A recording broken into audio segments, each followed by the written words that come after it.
Hello, Mr. Mobility here again today.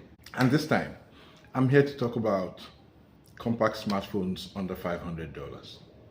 Finding a compact smartphone in 2024 is hard, extremely hard. But what's even harder is finding compact smartphones that cost less than $500. Every smartphone manufacturer has embraced larger screens as default, and only a few still cater to users looking for compact smartphones.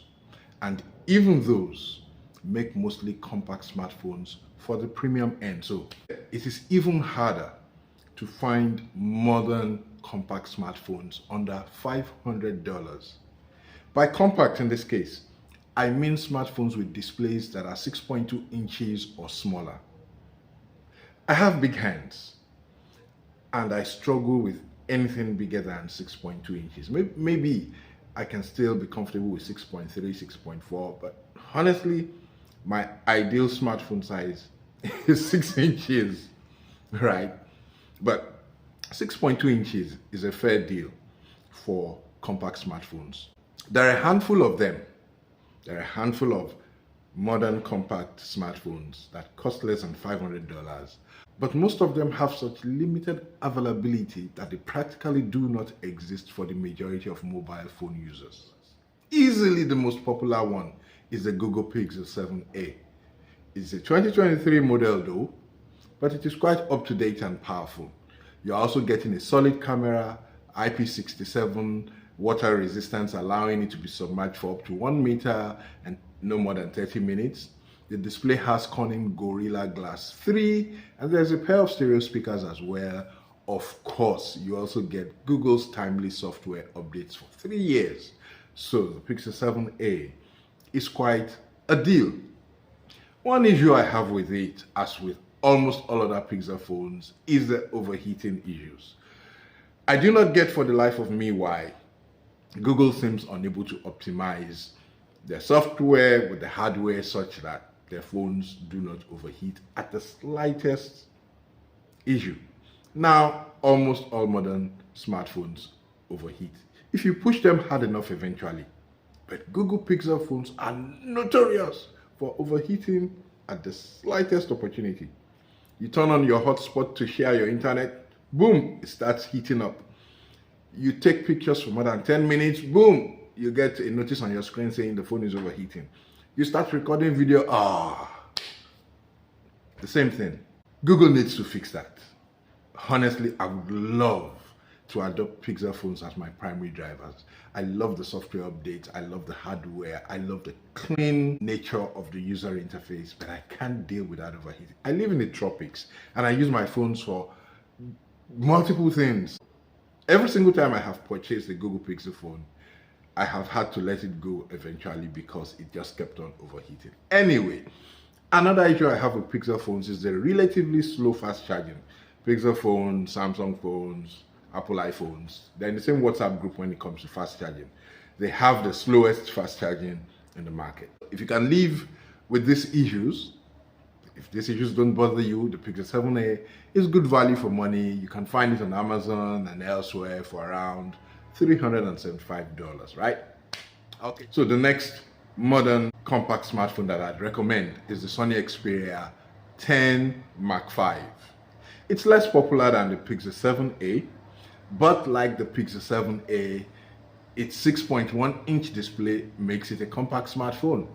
And with a $330 price tag, that definitely puts it in the category of compact smartphones we're looking for, those that cost less than $500. It was released in 2023 and uses the now dated Snapdragon 695 chipset. I don't know why Sony used that chipset in the phone, but it has great battery life and it's a solid all-round device. There's a pair of stereo speakers, a side fingerprint scanner, IP68 water resistance. So in this case, you can submerge it for up to 1.5 meters for no more than 30 minutes. The Xperia 10 Mark V will also get 3 years of software updates, and it is available in the United States, Canada, the United Kingdom, the European Union, and Australia. You might find it in other countries like India, as well, maybe Brazil, but it's not as widely available as the Pixel 7a is. But between these two phones, you have the best compact smartphones under $500 that you can buy today in 2024. However, there are a few other phones that make the cut. They cost less than $500. They are compact in size, but they are not widely available. Let me give you the list. The TCL 403, TCL Ion X, Oukitel WP32, Ulefone Power Armor 16S, and the Blackview BV 5300 Pro. Some of these are quite a mouthful, but if you want them, all you have to do is hop over to AliExpress, Banggood, and similar sites, and you can order from there and have your choice shipped to you wherever you are in the world. If you are in Japan, yes, Sharp has a number of compact smartphones under $500. The problem with Sharp is that their phones have not been available elsewhere outside of Japan for a long time, but you can always order online and have it shipped to you. So have a look at the Sharp Aquos Sense 7, the Sharp Aquos Sense 8. They are compact smartphones under $500. Now, if you're looking for the cheapest smartphones under $500, you're on a tight budget, here are a few slightly older models that you can have a look at. When I say older models, it means you have to be willing to go as far back as 2022 to pick one up. For example, the Google Pixel 6a is available for $349. It's a good deal. The Apple iPhone SE 2022 is available for $300. I mean, that's insanely affordable.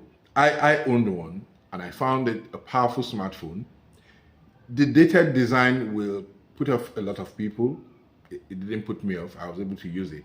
But on the inside is a premium flagship chipset, and that makes it a really powerful smartphone for $300. Of course, the camera is not as fantastic as what you find on more mainstream iPhones, and you'd have to deal with that. The battery life is not exactly exciting either.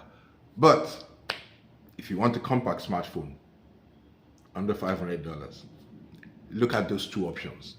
Now, if you're not on a budget and you're not looking for something under $500, there are other compact smartphones. Apple, Samsung, Xiaomi. There are three of the manufacturers who still cater to the compact smartphone segment. And they all have flagship devices that fall in the compact segment. For example, Apple's iPhone 15 and iPhone 15 Pro are compact smartphones. Samsung has the Galaxy S4, it's a compact smartphone. Xiaomi has the Xiaomi 14, which is edging outside of compact territory because it has a 6.36-inch display. But if you're really looking for a Xiaomi smartphone in the compact territory, that's as good as it gets. The problem with all of these models is that you must be willing to spend $1,000 and above. If you can afford it, why not?